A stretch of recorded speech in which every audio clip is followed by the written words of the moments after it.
called RTM August 18th, 2025 Joint Committee Presentation to order at 7:31 p.m. I will now take the roll. Matt Ambrose, Ken Estrita, Steve Barrett, Rob Blanchard, Lenny Bremen, Peter Britton, Christopher Carroll, Colin Colburn, Justin Contrado, Tara Cook-Littman, Nancy Donnie, Eric Druniak, Bob Elwinger, Lori Gildenzi, Josh Garskoff, Drew Georgiadis, Mike Hartigan, Lisa Havey, Margaret Horton, Laura Carson, John Kuhn, Melissa Longo, Christine Ludwigsack, Michelle McCabe, Megan McCloat, Mark McDermott, Scott Nickel, Kristen O'Neill. Here. Alexandra Ocampo. Here. Sharon Pistilli, Pierre Ratsky, Dave Rock, Christopher Shea, Brooks Sparacino, Marcy Spolier, I'm here, Jeff Steele, Karen Wackerman, Cindy Waldron, Jay Woke, and Elizabeth Sezema. Thank you. Let's all rise for the Pledge of Allegiance.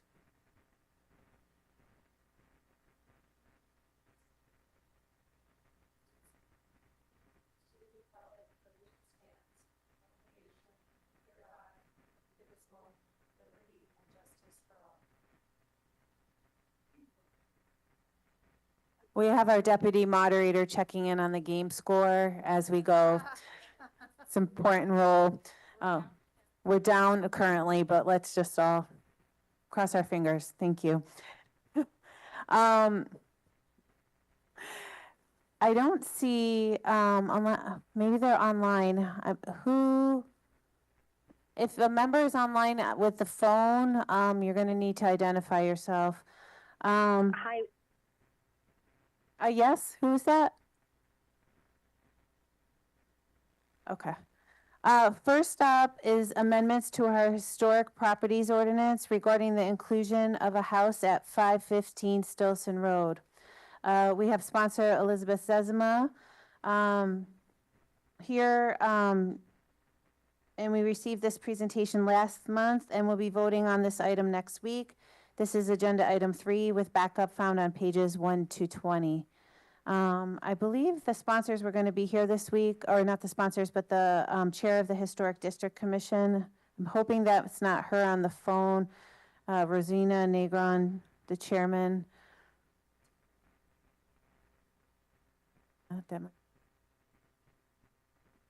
But in the meantime, we have Representative Zezima in front of us, who's one of the sponsors of this bill. I'm not sure if you want to give us just a quick summary or just go to questions.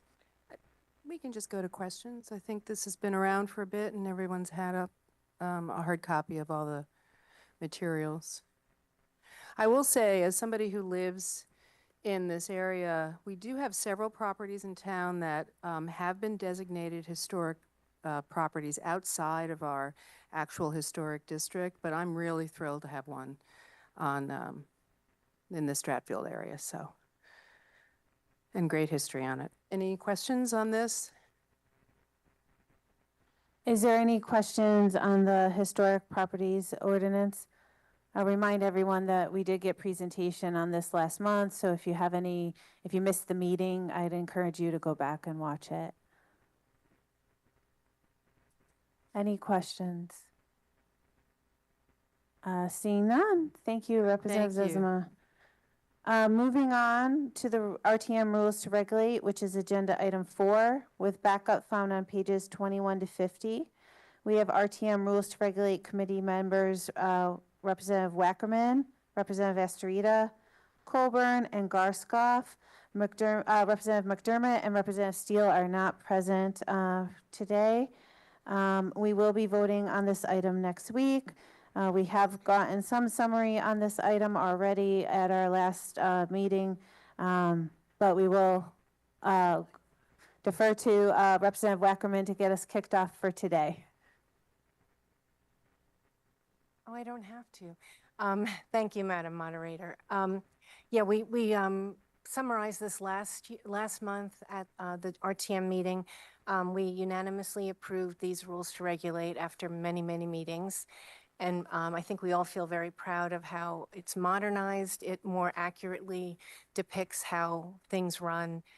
It includes things about online meetings and things like that that we didn't have.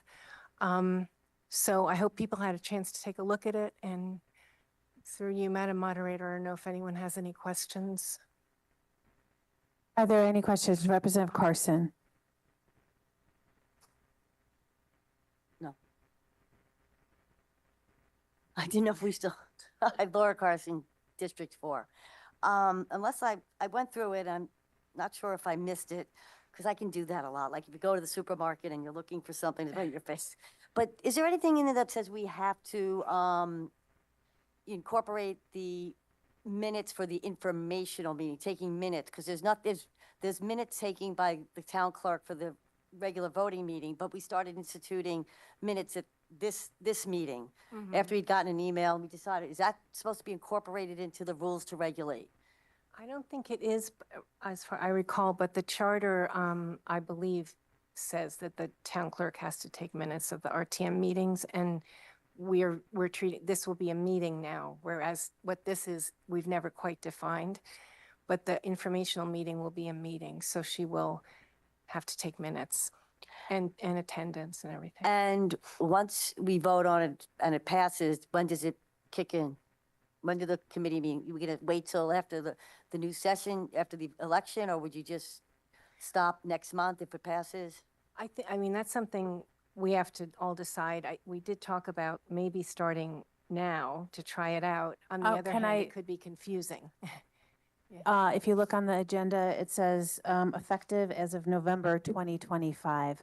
So unless someone made an amendment to switch that to October for some reason, that's where it would start in November at our first organizational, meeting. I think it would be probably confusing to do just one or two meetings with new rules, and we'll have a big new membership. Maybe not. Maybe you'll all get reelected, but okay. Any other questions? Representative Kuhn. Do I have to talk? Do I press this or not? You have to press unless you're at the presenters table. Okay. I never miss things. So unlike Laura, who sometimes does, I mean, just ask my wife for verification on that from. Just out of curiosity, I realize we're trying to modernize this, and this is a little bit nitpicky, I guess. But it says the first select person. Mm-hmm. And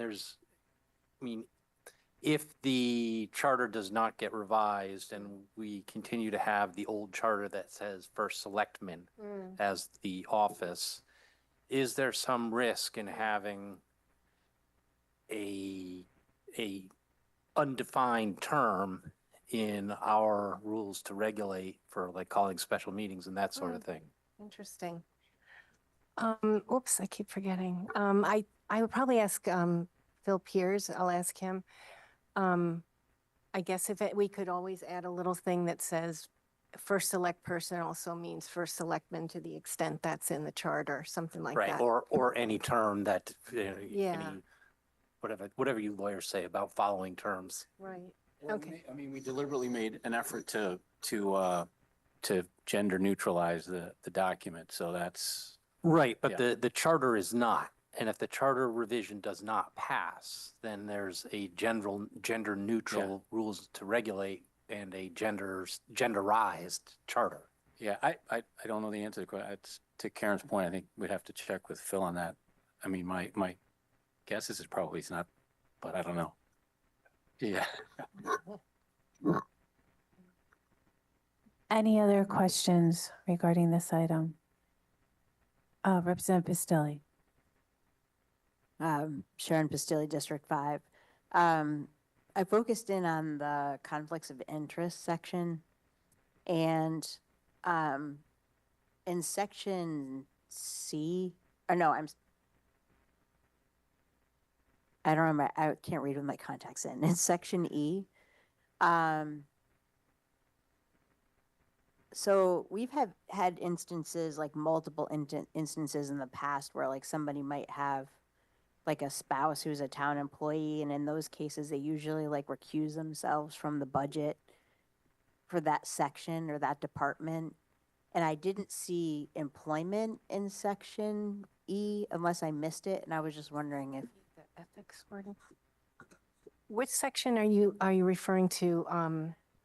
the conflicts of interest section, so I'm sorry, it's 47. 21-4. Is that that's the ethics ordinance? No wonder. Hold that question for a few minutes from now. No, I just searched on conflicts of interest within the document because that's what I wanted to confirm, and it skipped right over it and went straight to that. Okay. Well, that answers my question though, and now I have to go back. All right, thanks. Representative Horton. Sorry, Margaret Horton, District 10. To help perhaps ask Representative Pistilli's question, in section 50, it says, no, I just lost it. Members are reminded that even the appearance of a conflict of interest can undermine the integrity of the body. Any member with a conflict of interest involving a matter to be voted on the body shall recuse himself or herself, et cetera. It doesn't necessarily define those conflicts of interest. I don't see section 50. I think it ends at section 49.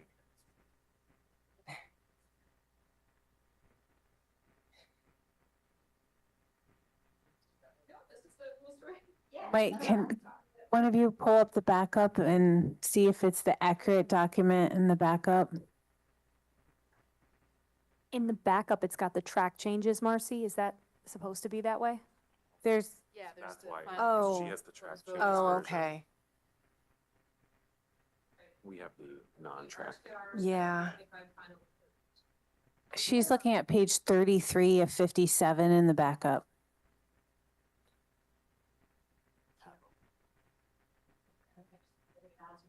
That's ethics. But I'm saying she's looking at page Yeah. 33 of 57 in the backup. Like, there's 57 pages in the backup.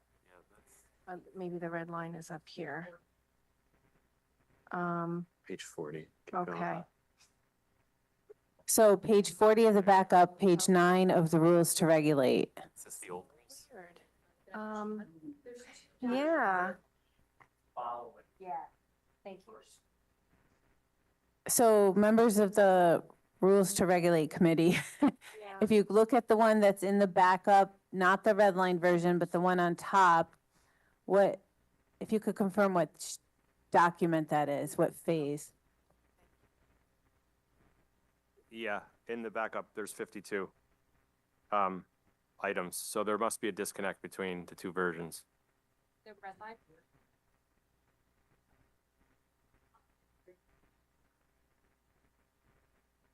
We'll have to take a look at why the numbering is out of whack. Okay, but the question that you have on decorum is still relevant. Can you repeat it, Representative Horton, or? Sure. So I'm looking right now on number 47 of the redlined version under decorum, page 49 in our backup. And so I guess the question, and it's really just to follow off Representative Pistilli's question, is there a place where it defines what conflicts of interest would be?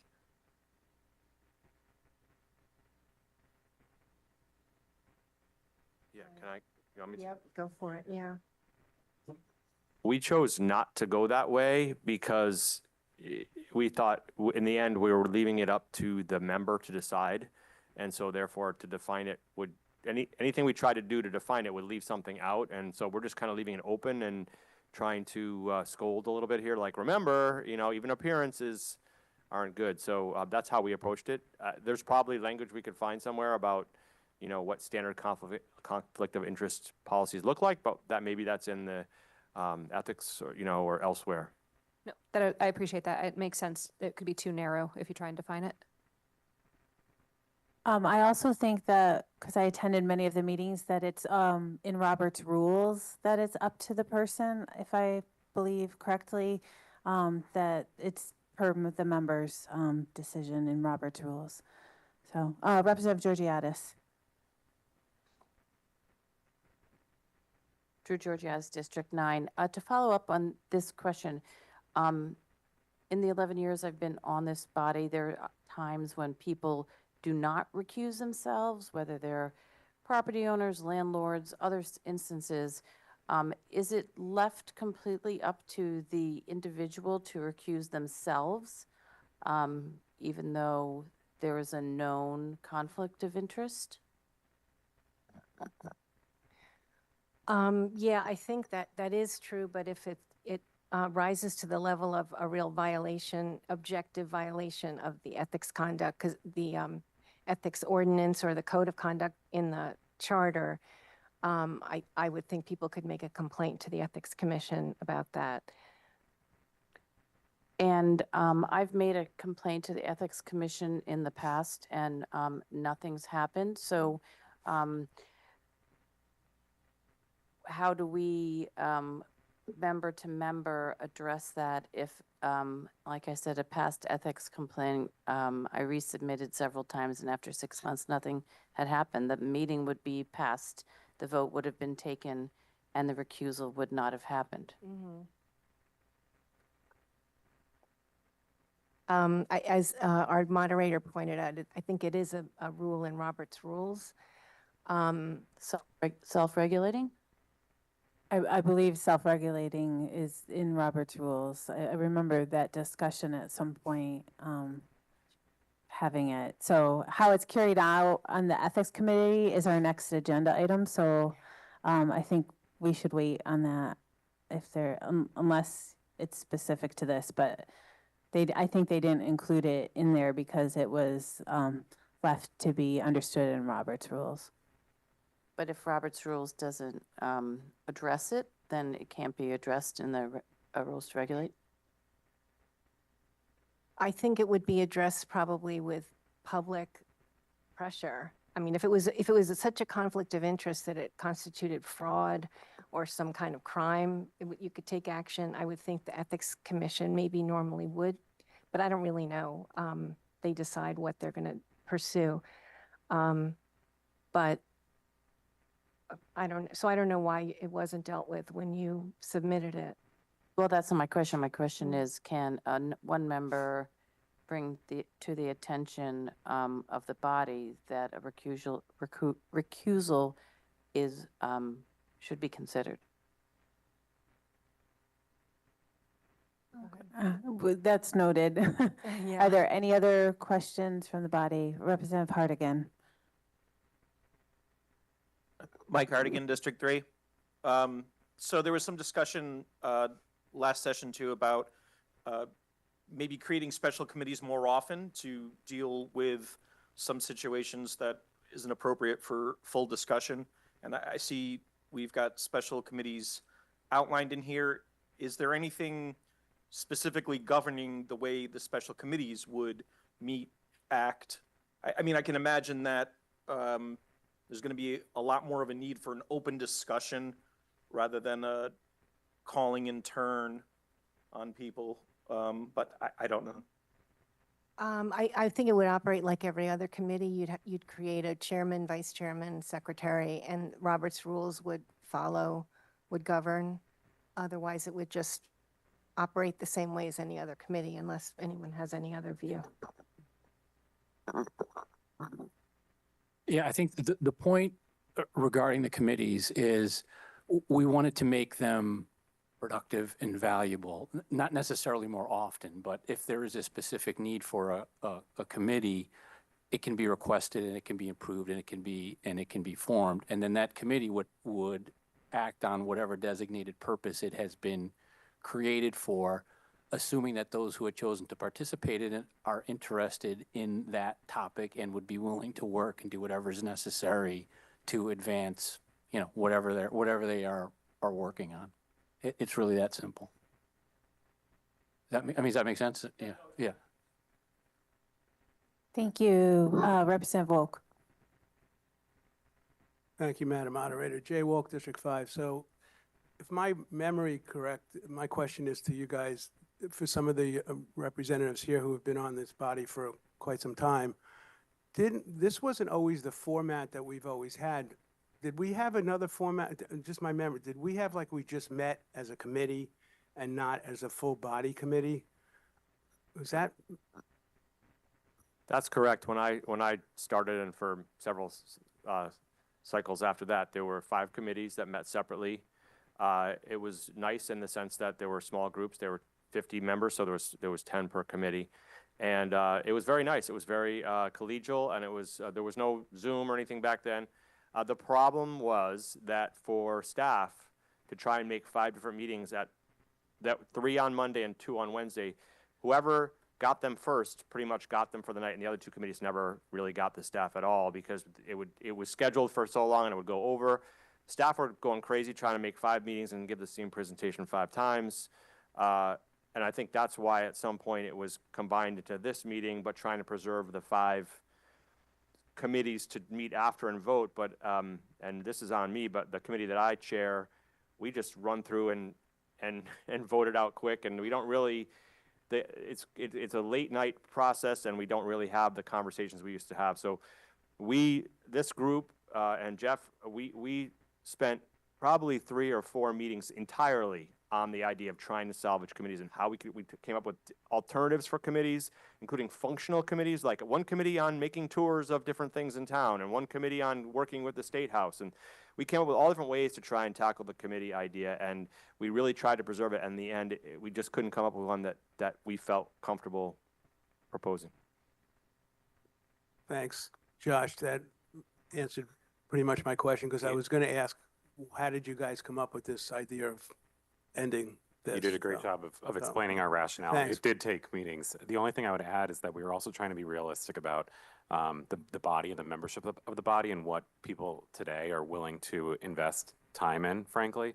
And as someone who was a younger member on the body, I felt like, speaking on behalf of my generation, I just don't foresee people, even we want to have people actively trying to get onto the body, right, and engaging in government. And I just don't see a world where people are going to be like, yeah, like, I'm going to sign up for not only 2 meetings, but also another meeting where I have to go to a committee on something that I might not even be really that interested in. So we want it to be really realistic. Okay, thank you. Are there any other questions? Any members online? Put your name in the chat if you have any questions. I don't see any. Representative Weckerman, did you mention that there's potential amendments that you want to just let us know of for next week? Yeah, so we got some comments from Attorney Piers, the town attorney, after we submitted this to the RTM. And I'll see if I can go through with a quick highlight.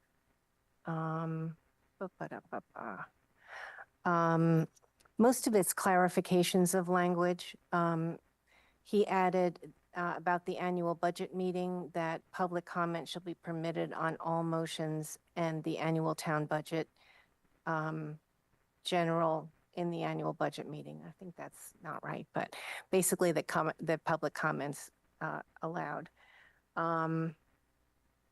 He added we added a section number 1 about how agenda is created for an RTM, which is kind of a mystery until you're a moderator and you see, because I never knew before that.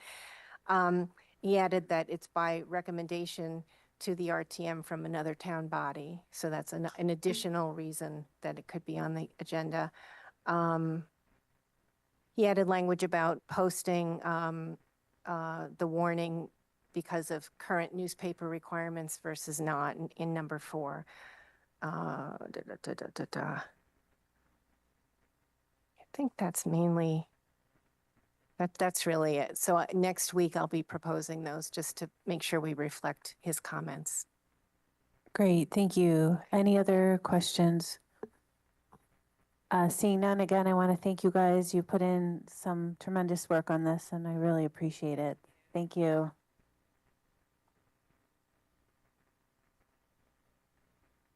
Moving on, the ethics ordinance has passed out of our Legislation and Administration Committee and will be considered by the full body in September. Tonight, we have sponsors. I don't know, Representative Astrida, if you want to stay up there.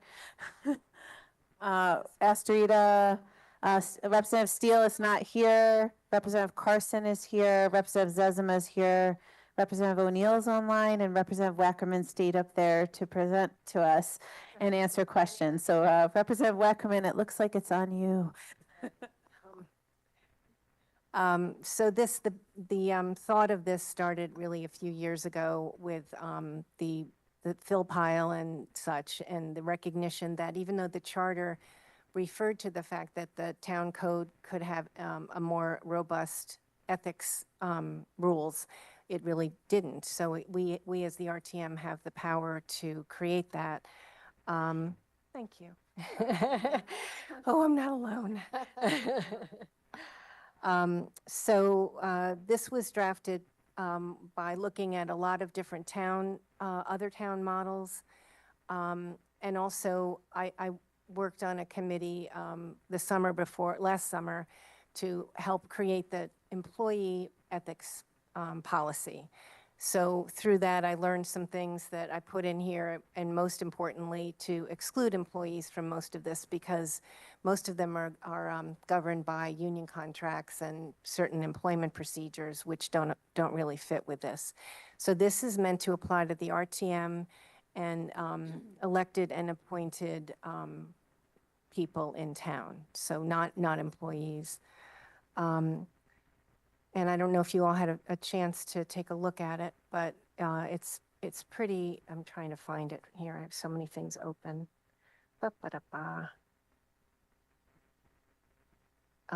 Here we go.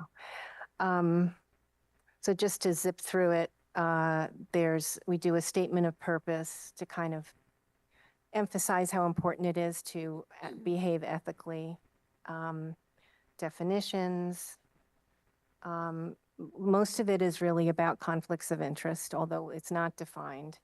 But that's, probably the most common ethics violation, as well as some stuff about the ethics commission, and its operation, how consultants have to act. This ethics ordinance will be included with any RFP, so contractors will also have to abide by this.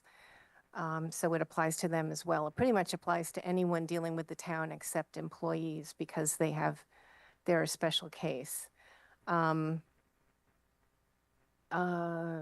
That's pretty, I don't know if anyone has questions. I don't think any of it is really new or controversial. It's just intended to be more robust and really make people think about what they're doing. Are there any questions? Again, we're not voting on this until next month. But if there's any questions. Representative McCloat. In McCloat District 2, I just have a question. I'm reading it admittedly quickly for the first time, but subsection G under 21.4 impartiality, conflicts of interest, defines participation in a grievance proceeding. And I'm just curious if the intention of this document is to exclude union protected municipal employees, what type of grievance proceeding would we be precluding a public official from engaging in? That may be right, that should come out. Let's see. Arguably, any employee wouldn't be able to we wouldn't, I don't think, legally be able to preclude a public official as the chief executive officer of a municipality from participating in a grievance, as they're the ones that often sign off on settlements. But I don't think this applies if we're not going to apply this to employees as well. I don't know. I think it could be that grievance makes us think of a union contract, but that it's a public official who's, let's see, let me read this myself.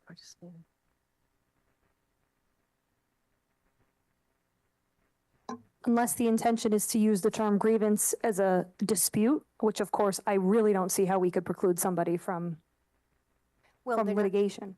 they're not supposed to participate in the disposition of a grievance if they're the contractor, the pension contract that is being grieved is, they're covered by that. So it's a conflict of interest concept. I guess can you give me an example where that would apply? Because what I'm thinking of is that if it's a public official who is arguably the chief executive officer of our municipality, they're going to be a signature on any contract anyway. So can you give me an example of when that would apply then in a claim, if we're not going to call it a grievance? Do you have any idea? Let's see.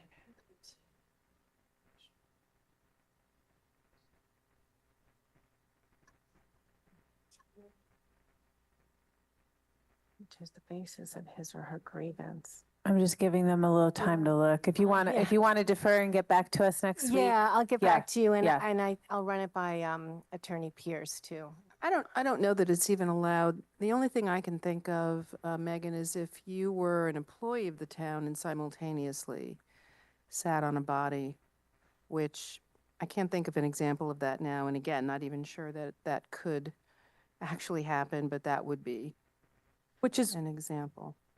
I don't know, it just seems a little misplaced, which is the reason. It would be great if we could ask Attorney Pierce if there's another application that I'm not thinking of, but and also the term grievance just implies generally somebody's protected by a union, which I think we're trying to avoid here. We'll look into this. Thank you. Thanks. Thank you. Representative Pistilli? Sharon Pistilli, District 5. I think I thought of an example. So for instance, what if you were a retired employee of the town, and so then you're still recipient of the pension, maybe, and then we have some kind of grievance with the contractors that are handling that? I don't know, I'm grasping at straws, but it's a case where maybe you had a position as an employee of the town, and then you retire and then you serve. That's happened. But there's very few, if you look at the Venn diagram, there's only one case of an overlap where a town employee is also a public official, and that's first selectman. Everyone else, you're either, because even selectman is not an employee per se, like they're paid a stipend, but they're not an employee. Only the first selectman's the only in the Venn diagram, first selectman's the only one that covers both pieces. Everyone else, you're either a public official Registrar of or an Voters. employee, but, well, except that we have people who are on police and fire who serve as commissioners. So is a public official only elected or is it appointed? It's both. Go ahead. Representative Garskoff? Thank you, Josh Garskoff, District 5. I don't have any comment on this point other than I've served with firefighters and zoning officials on this body. And I just don't know, just to follow up on that, the reason I'm raising it is I don't know what power we would have in our ability to put an ethics policy together that would prevent a grievance proceeding from subpoenaing a former employee. I'm not sure we can do that. That's why I think Attorney Pierce weighing in would be helpful, but I just Okay, not sure if it thanks. still applies. Thank you. Sure. Thank you. Any other questions from the body? Seeing none, thank you to the Ethics Committee. I know you've been working on this for a long time as well, and we appreciate it. And we will see this next month. Seeing that that's all that's on our agenda, we will break off into our respective committees. For those online, please see the bottom of the warning for numbers to call into your respective committees. Chairs, please remember to record the meeting. Also, even though the amendments to the Historic District Ordinance can't be on the consent calendar, please vote on this item so we can have a sense of how the body feels. You will also be voting on rules to regulate item in committee, but not the ethics ordinance. So if you could just vote on those, even if you don't have a quorum, just get a sense of the body, just to get a feeling for that. Thank you. This meeting is adjourned at 8:06 p.m. Thank you.